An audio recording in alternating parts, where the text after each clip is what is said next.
అందరికీ నమస్కారం. ఈరోజు మనం మన ఫ్యాక్టరీ మరియు యంత్రాలను నిర్వహించడం గురించి చర్చించబోతున్నాం.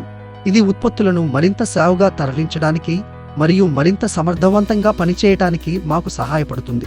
ఈ క్రింది సామర్థ్యాలతో మిల్లెట్ కుకీలు, లడ్డు మరియు బూందీ తయారీ కర్మాగారాన్ని ఏర్పాటు చేయడంపై మేము దృష్టి పెడుతున్నాము. 500 నుండి 1000 చదరపు అడుగుల విస్తీర్ణంలో రోజుకు 70 కిలోల చిన్న పరిమాణ కర్మాగారం, 1000 నుండి 1500 చదరపు అడుగుల విస్తీర్ణంలో రోజుకు 140 కిలోల మధ్య తరహా ఫ్యాక్టరీ. మొదట మేము ముడి పదార్థాల ప్రవేశం మరియు నిల్వతో ప్రారంభిస్తాం. సులభంగా దించే ముడి పదార్థాల నిల్వ కోసం ప్రవేశ ద్వారం సమీపంలో ఒక ప్రాంతాన్ని కేటాయించండి. ఆ తరువాత మిక్సింగ్ మెషిన్ తీసుకోండి.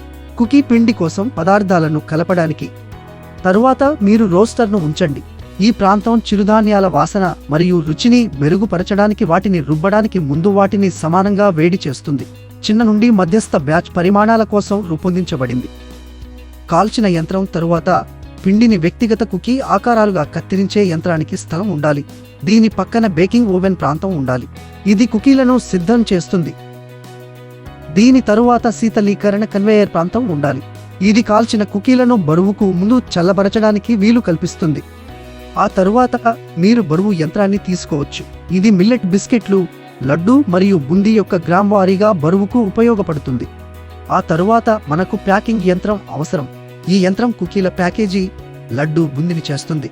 కార్మికులు ప్యాకేజింగ్ పూర్తి చేసిన తర్వాత నిష్క్రమణ సమీపంలో పూర్తయిన ఉత్పత్తి నిల్వ మరియు పంపకం కోసం ఒక ప్రాంతాన్ని ఏర్పాటు చేయండి. పూర్తయిన ఉత్పత్తులను నిల్వ చేయడానికి షెల్వింగ్ యూనిట్లు లేదా ప్యాలెట్లను ఉపయోగించండి. వీటిని సులభంగా యాక్సెస్ చేయడానికి మరియు పంపడానికి ఏర్పాటు చేస్తారు. ఈ అంశాలన్నింటినీ పరిగణనలోకి తీసుకుంటే మీరు సమర్థవంతంగా చిరుధాన్యాల కుకీలు, లడ్డు మరియు బూందీలను తయారు చేయవచ్చు. వ్యాపార్ కోచ్ ఛానల్ని సబ్స్క్రైబ్ చేయండి.